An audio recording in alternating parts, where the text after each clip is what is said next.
শুরু হয়েছে শাবান মাস। নতুন মাসের চাঁদ দেখা সাপেক্ষে এবার পবিত্র রমজান মাস শুরু হতে পারে আগামী ২রা ও ৩রা মার্চ। তবে রমজান শুরুর সম্ভাব্য সময় ২রা মার্চ ধরে রাজধানী ঢাকা ও পাশের এলাকার সেহরি ও ইফতারের সময়সূচি প্রকাশ করেছে ইসলামিক ফাউন্ডেশন। গত ২৭ জানুয়ারি ইসলামী ফাউন্ডেশন ১৪৪৬ হিজরির রমজান মাসের সেহরি ও ইফতারের এ সময়সূচি চূড়ান্ত করে। সময়সূচি অনুযায়ী ২রা মার্চ প্রথম রমজানে ঢাকায় সেহরির শেষ সময় ভোররাত ৫টা ৪ মিনিট ও ইফতার সময় ৬টা ২ মিনিট।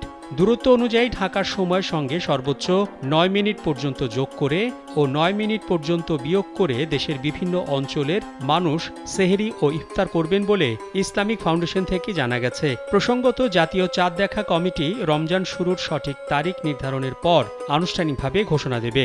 দেশের আকাশে রমজানের চাঁদ দেখা গেলে ইসলামিক ফাউন্ডেশনের প্রকাশিত সময়সূচি অনুযায়ী রোজা পালন শুরু হবে।